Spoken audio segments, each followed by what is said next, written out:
자, 우리 함께 나누실 말씀은 요한복음 20장, 요한복음 20장 24절에서 29절입니다.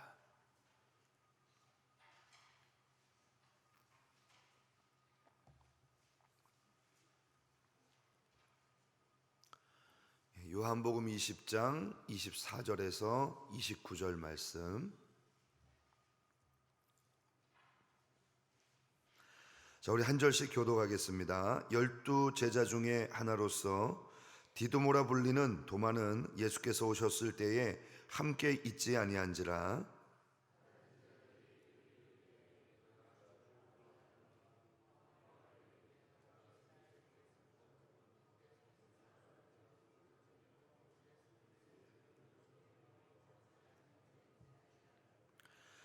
여드레를 지나서 제자들이 다시 집안에 있을 때에 도마도 함께 있고 문들이 닫혔는데 예수께서 오사 가운데 서서 이르시되 너희에게 평강이 있을지어다 하시고,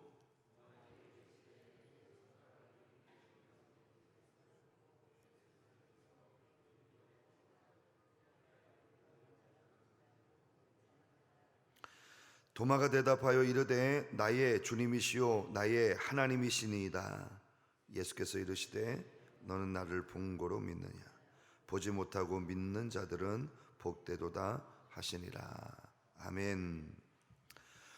자, 오늘은 다시 복음 앞에라는 주제를 가지고 네 번째 시간을 맞습니다. 이 도마에 대한 이야기를 함께 나누려고 합니다. 자, 예수님이 부활하신 후에 이 예수님의 행적을 보면 예수님을 다시 만남으로 회복을 경험한 여러 명의 사람들이 등장을 합니다. 오늘 본문에 등장하고 있는 도마도 그 중에 하나입니다. 특별히 이 도마는 주님이 고난당하신 흔적을 확인하고 나서야 온전한 믿음 가운데 세워졌던 사람이었죠. 자, 우리가 알고 있는 대로 예수님의 제자는 총 12명입니다.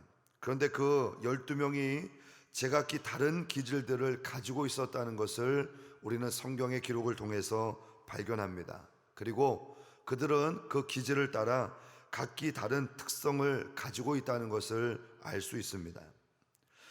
제자들을 자세히 살펴보면 종종 우리의 마음속에 위로가 오게 됩니다. 왜냐하면 제자들 가운데는 나와 똑같은 기질을 가지고 있는 사람이 있기 때문이죠. 어떤 사람은 쉽게 흥분하는 사람이 있는가 하면 어떤 사람은 냉철하게 분석하는 사람이 있습니다.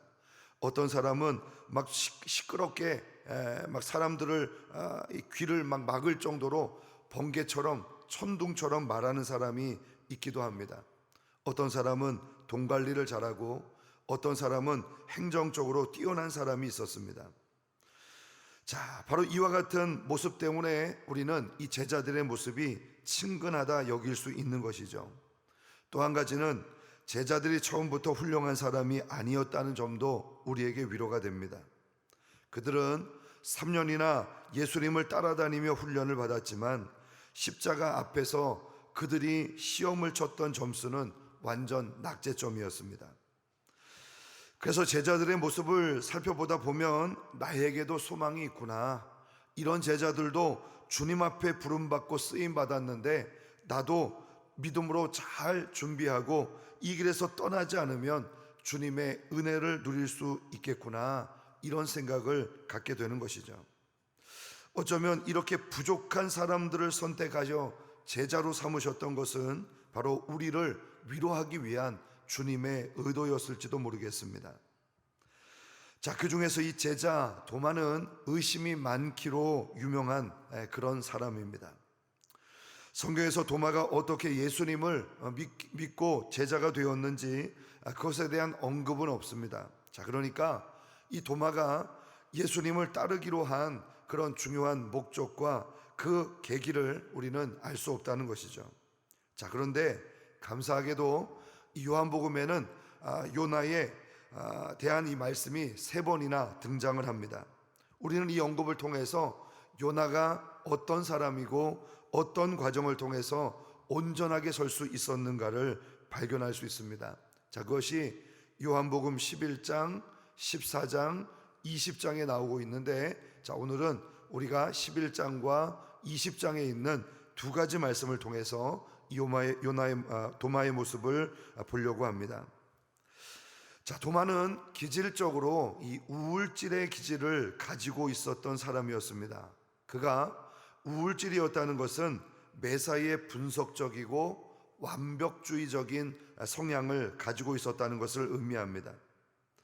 자, 이런 사람의 특징은 희생적이고 신뢰할 만한 사람으로 친구를 많이 사귀지는 않지만 한번 사귀게 되면 목숨을 바칠 정도로 충실한 관계를 맺는다는 특징을 가지고 있습니다. 반면에 좀 비관적인 성격이 있어서 침체나 우울증에 빠질 가능성이 많습니다. 사물의 어두운 면을 직관적으로 잘 파악하기 때문에 위험적인 요소를 유독 잘 파악하는 사람입니다. 그래서 이런 사람은 새로운 변화를 주저하는 경향이 있죠. 이런 도마의 성품을 잘 보여주는 것이 요한복음 11장 14절에서 16절 말씀입니다. 이에 예수께서 밝히 이르시되 나사로가 죽었느니라. 내가 거기 있지 아니한 것을 너희를 위하여 기뻐하노니 이는 너희로 믿게 하려 함이라. 그러나 그에게로 가자 하시더니 디두모라 하는 도마가 다른 제자들에게 말하되 우리도 주와 함께 죽으러 가자 하니라. 자, 오늘 본문이 가지고 있는 배경은 이와 같습니다. 예수님이 예루살렘에 계실 때에 유대인들은 예수님에 대해서 아주 극한 감정을 가지고 있었습니다. 계속 예수님을 핍박했고 그 중에 일부는 돌을 들어 예수님을 치려고 하는 사람들도 있었습니다. 그래서 예수님은 잠시 예루살렘을 떠나기로 결정하셨던 것입니다. 자, 그런데 바로 이때에 예루살렘 인근의 베단이라고 하는 마을에 살고 있었던 나사로가 죽게 되는 것이죠. 예수님은 그의 죽음을 아셨고 또 자신이 그가 죽는 그 당시에 그의 곁에 있지 않았던 것에 대해서 오히려 기뻐한다 이렇게 말씀하셨습니다. 그리고 이 일로 인하여 제자들이 예수님이 누구신지를 알고 믿게 되는 그런 일을 만나게 될 것이다, 믿음을 갖게 될 것이다, 그렇게 말씀하시면서 제자들에게 베다니로 가자 이렇게 말씀하신 것입니다. 자, 그런데 제자들은 주님의 이와 같은 결정을 마냥 기뻐할 수만은 없었습니다. 왜 그럴까요? 그들은 조금 전까지 예루살렘에 있었던 사람들의 분위기를 잘 알고 있었기 때문이죠. 그러므로 돌에 맞아 죽을지도 모르는 그 길을 함께 선뜻 따라 나선다고 이야기할 수 없었던 것입니다. 바로 이때에 빠른 분석력을 가지고 있었던 도마가 예수님께서는 제자들의 우려에도 불구하고 이 일을 분명 강행하실 것이라는 것을 알고 있었습니다. 그리고 그곳에 가면 예수님뿐만이 아니라 자신들도 죽을 수 있다라는 생각을 하게 된 것이죠. 그래서 도마는 이런 자신의 분석을 바탕으로 우리도 함께 죽으러 가자 이렇게 고백을 한 것입니다. 자, 그런데 도마의 이런 발언은 절대 신앙적인 발언이 아니라는 것을 우리가 유의할 필요가 있습니다. 본문에서 예수님은 그곳에 죽으러 가자 이렇게 말씀하지 않으셨죠. 그곳에 돌 맞으러 가자 이렇게 말씀하지 않았습니다. 내가 너희들이 그곳에 있지 않았던 것을 기뻐한다, 이제 그 나사로에게 우리 함께 기쁨으로 가자 이렇게 말씀하셨던 것입니다. 자, 그러면 도마의 분석이 맞는 것일까요? 예수님의 말씀이 맞는 것입니까? 당연히 예수님의 말씀이 맞습니다. 그런데 도마는 바로 예수님의 말씀을 따르기보다는 자신의 기질을 지금 따라 행동하고 있는 것입니다. 우리가 분명히 알 것은 기질 자체는 나쁜 것이 아닙니다. 하나님께서는 우리에게 다양한 성격과 성품을 주셨죠. 그러므로 우리는 서로 다른 성향을 가지고 관계를 맺으며 한 공동체를 이루고 있는 것입니다. 이것은 바로 하나님께서 교회를 세우시는 방법이기도 하죠.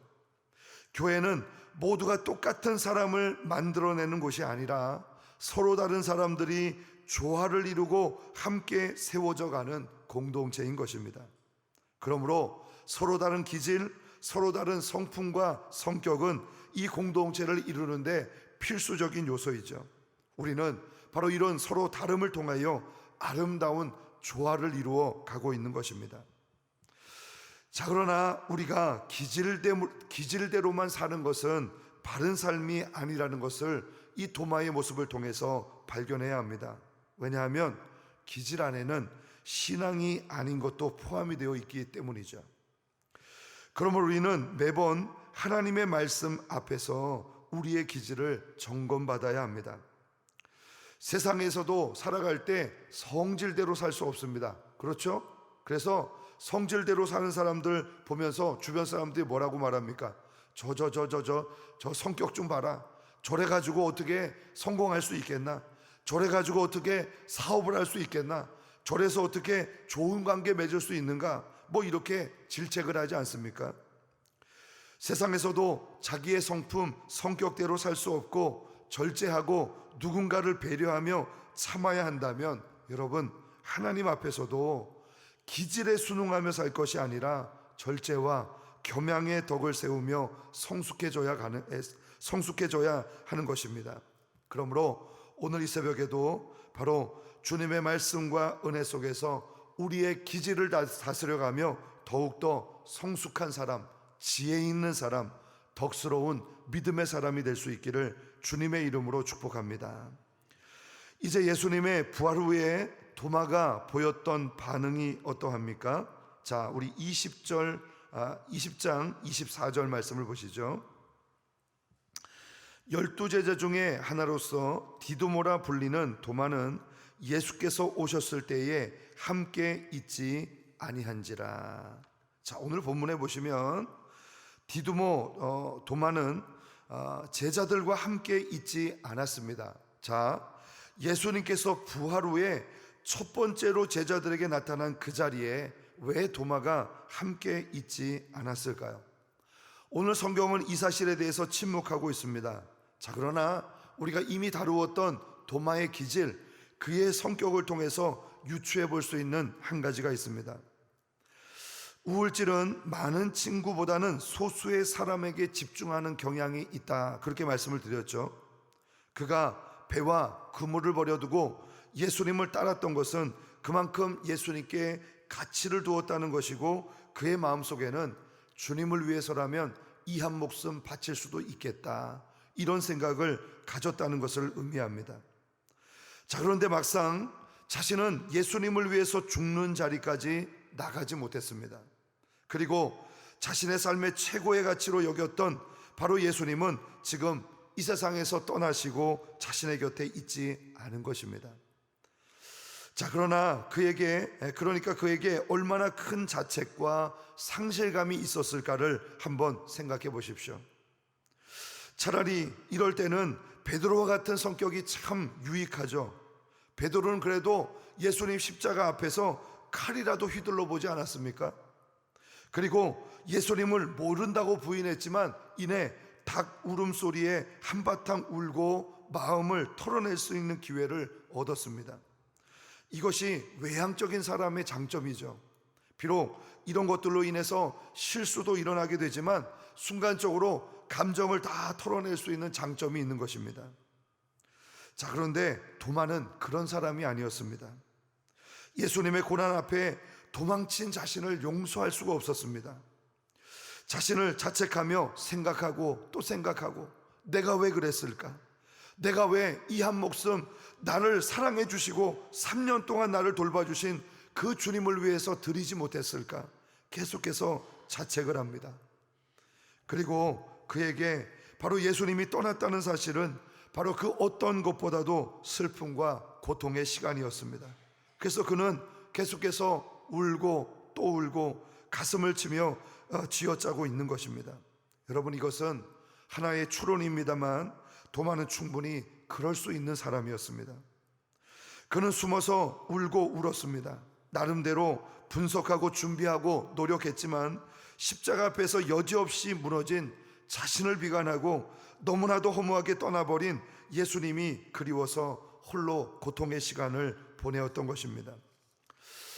저는 도마의 이런 성품을 어느 정도 이해할 수 있습니다. 저는 좀 이렇게 계획적이고 뭔가를 고민하는 그런 사색적인 사람이고요. 저희 아내는 순간적이고 즉흥적으로 뭔가를 이렇게 결정하는 스타일입니다. 자, 어제도 저녁에 제가 만둣국을 먹고 싶다고 했습니다. 근데 만둣국을 먹으러 가는 사이에 아내가 다른 거 먹으면 안 되냐고 얘기를 했습니다. 그래서 저는 계획대로 해야 된다고 이야기를 했습니다. 이렇게 고민하고 분석하고 계획하는 사람은요, 어떤 결정을 내리기까지 많은 고민의 시간을 갖습니다. 그리고 이렇게 해야 되겠다 결정을 한 거죠. 그런데 그 결정에 대해서 누군가가 바꾸려고 한다? 이게 힘든 거예요.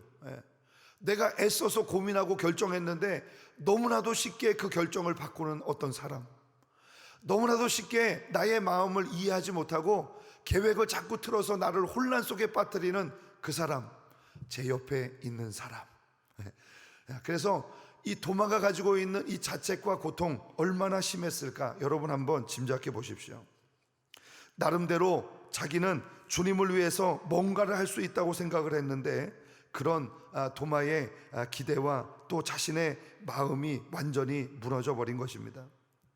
그래서 그는 무리 가운데 떨어져서 혼자 있었던 것이죠. 그런데 여러분, 도마가 이렇게 떨어져 있는 이 순간에 예수님이 제자들에게 최초로 나타내셨던 그 사건을 목격할 수 있는 일을 놓치고 말았던 것입니다. 여러분, 우리가 괴롭고 자신을 선찰할 수 있는 소중한 시간을 홀로 갖는 거 유익할 수 있습니다. 그러나 무리 가운데 떨어져서 혼자 있는 것은 결코 주님이 기뻐하시는 일이 아닌 것이죠. 함께 위로하고 격려를 주고받다 보면 주님을 향해 주님과 함께 만나는 놀라운 은혜를 누리게 되는 것입니다. 이제 오늘 본문은 주님의 부활을 의심했던 도마를 다시 만나 주시는 예수님의 모습을 기록하고 있습니다. 26절과 27절 말씀.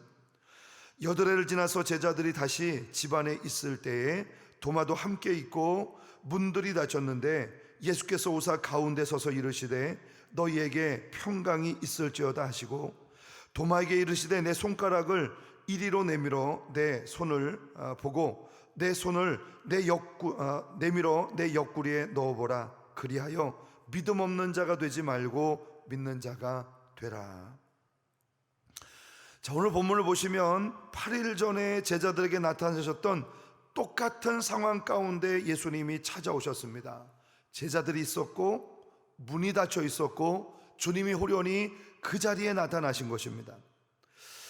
이것은 오직 도마 한 사람만을 위한 이벤트였습니다. 왜 그럴까요? 여러 전에 이미 제자들은 똑같은 상황을 통해서 주님을 만났기 때문입니다. 자, 그러나 홀로 고통의 시간을 보내며 아파했을 도마를 위해서 바로 예수님은 다시 제자들에게 똑같은 상황을 재현해 놓고 나타나셨던 것입니다. 그리고 주님은 도마가 부활을 목격한 제자들에게 내가 그의 손에 못자국을 보고 내 손가락을 그의 못자국에 넣으며 내 손을 그 옆구리에 넣어보지 않고는 믿지 못하겠다라고 이야기했던 것처럼 예수님께서 내 손가락을 이리로 내밀어 내 손을 보고 내 손을 내밀어 내 옆구리에 넣어보라 이렇게 말씀하셨던 것입니다.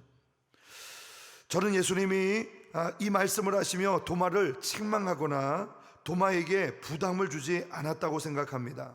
이것은 도마에게 부끄러움을 주시기 위한 것이 아니었습니다. 만약에 그랬다면 이렇게까지 도마 한 사람만을 위해서 주님이 다시 오시지 않았을 것입니다.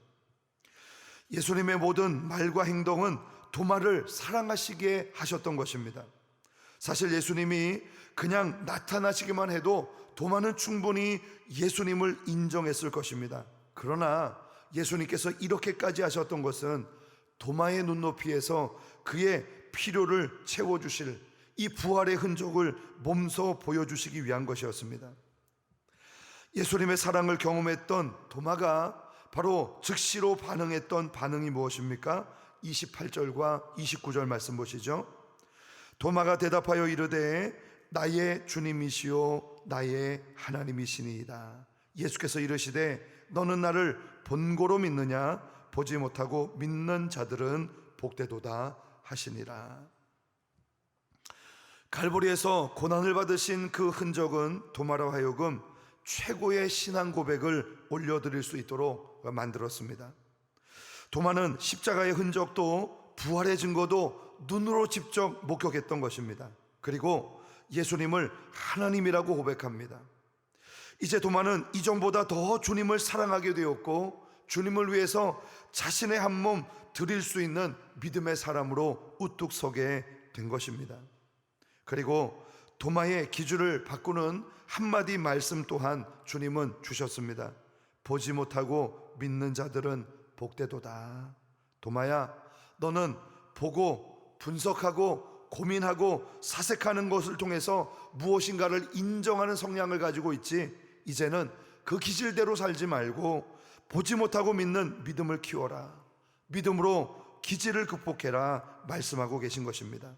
하나님은 오늘도 여러분들의 믿음이 성숙하기를 원하십니다.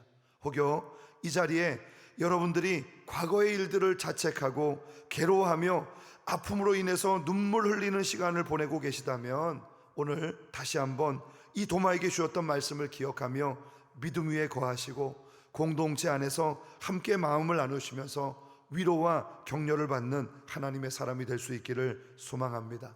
오늘 새벽에도 여러분들의 마음을 만져주시기 위해서 친히 여러분 한 사람을 위해 찾아오시는 그 주님을 우리가 깊이 교제하고 함께 나아갈 수 있는 은혜가 있기를 주님의 이름으로 축복합니다.